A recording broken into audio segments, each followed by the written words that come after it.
मुख्यमंत्री देवेंद्र फडणवीस आणि पंतप्रधान नरेंद्र मोदी यांच्यामध्ये 1 तास बैठक झाली आहे। पंतप्रधानांना राज्यातील पूरस्थितीची माहिती दिली असं मुख्यमंत्री देवेंद्र फडणवीसांनी म्हटलंय। पूरग्रस्तांसाठी केंद्राकडून विशेष मदत मिळणार आहे। राज्याला भरीव मदत करण्याची पंतप्रधानांकडे विनंती केली आहे। एनडीआरएफच्या मोठी मदत देण्याची विनंती केली असल्याचं मुख्यमंत्री फडणवीस म्हणाले।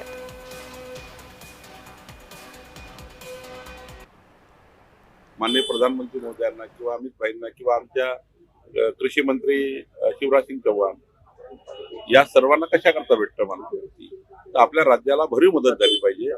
केंद्र सरकारची राज्य सरकारची दोन्ही मदत घेऊन शेतकऱ्यांना जास्तीत जास्त कसं मिळेल याचा मुख्यमंत्रीजी प्रयत्न करतात आहे। माननीय प्रधानमंत्री महोदयांना एक निवेदन मी दिलेलं आहे माझ्या वतीनं आणि आमच्या दोन्ही उपमुख्यमंत्र्यांच्या सहीने हे निवेदन आम्ही त्यांना दिलेलं आहे आणि त्यांना एकूण महाराष्ट्रातल्या पूर परिस्थितीची सगळी कल्पना मी दिली, कशा पद्धतीचं नुकसान झालेलं आहे त्या संदर्भात सांगितलं आणि त्यांना विनंती केली की आम्हाला एनडीआरएफच्या माध्यमातून भरीव मदत करा आणि जेवढी जास्तीत जास्त मदत करता येईल तेवढी मदत आपण करावी।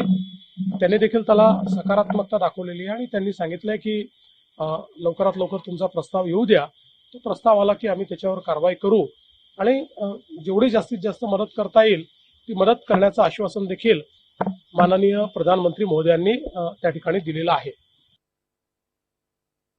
प्रधानमंत्री महोदय पुढच्या महिन्याच्या 8 आणि 9 तारखेला महाराष्ट्रामध्ये येणार आहेत। पूर परिस्थितीच्या संदर्भात आत्ता तरी अशा प्रकारचा दौरा नाही। नवी मुंबईच्या विमानतळाचं उद्घाटन असेल किंवा मेट्रो 3चं उद्घाटन असेल हे देखील त्यावेळेस करतील।